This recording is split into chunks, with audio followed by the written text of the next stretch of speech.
He was never caught, never identified, never stopped by choice. He mailed taunting letters to police. He sent coded ciphers that took 50 years to crack. He claimed 37 lives, police confirmed 5. And then one day, he simply disappeared. This is the story of the Zodiac Killer. It's the late 1960s, Northern California, a place of sunshine, highways, and the tail end of the summer of love. But underneath the peace, something dark was moving. Someone was watching, planning, waiting. The killer would come to call himself the Zodiac, a name that would terrorize an entire state and baffle law enforcement for decades. To this day, no one knows his real name.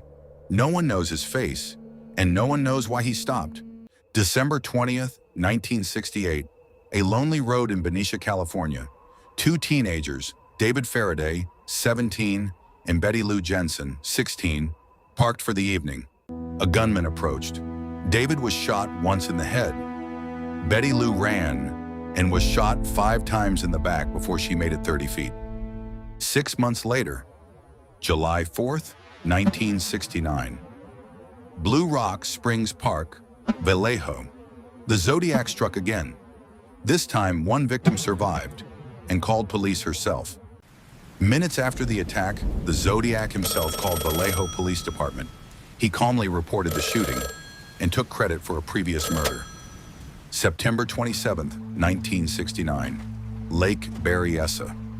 He approached a couple picnicking near the water, wearing a strange hooded costume with the Zodiac symbol on his chest. He bound them with rope, then stabbed them both repeatedly. One victim, Brian Hartnell, survived. The woman, Cecilia Shepard, did not. Before leaving, he walked to Hartnell's car and wrote on the door in black marker the dates of each of his attacks and his Zodiac symbol, a calling card from a killer. But the murders were only half the story, because the Zodiac didn't just want to kill, he wanted an audience.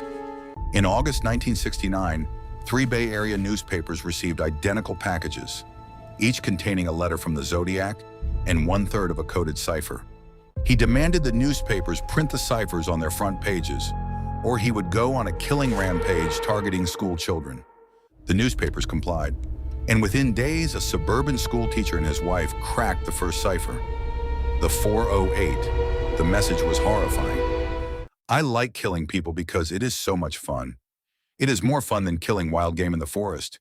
He sent more letters, more threats, more taunts. He even gave himself his name, signing each letter the Zodiac with his cross-circle symbol. Then came the Z340 cipher, 340 symbols that no one could crack.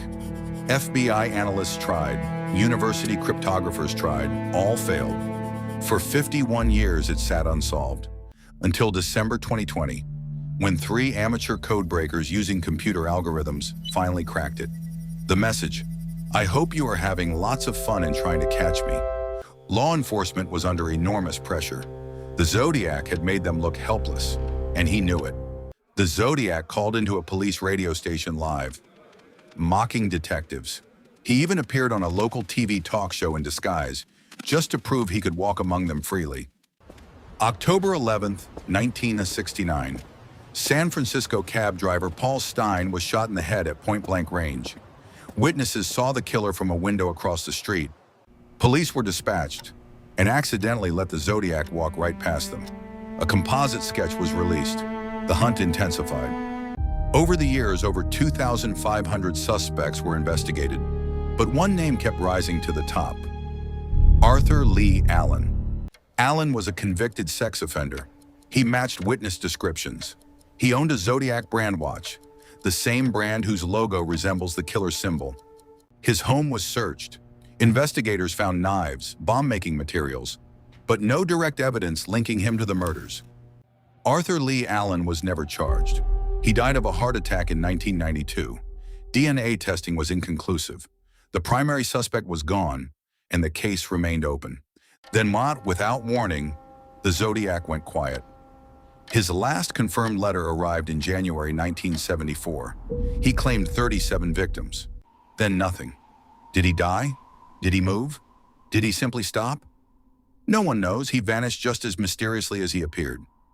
The FBI worked the case for decades. In 2004, the San Francisco Police Department transferred it to their cold case division. Still open, still unsolved. David Fincher's 2007 film Zodiac brought the case back to mainstream attention. Following investigator Robert Graysmith's obsessive decades-long hunt for the truth, the Z13 cipher, his shortest, most mysterious, has never been decoded. 13 symbols, possibly his real name. We may never know. In 2021, a private investigative group claimed they identified the Zodiac as a deceased house painter from California. The FBI did not confirm it. As of today, the Zodiac Killer remains officially unidentified, the case remains officially open, and the truth remains buried somewhere in time. Over 50 years, over 2,500 suspects, millions of dollars spent, and still, no answer.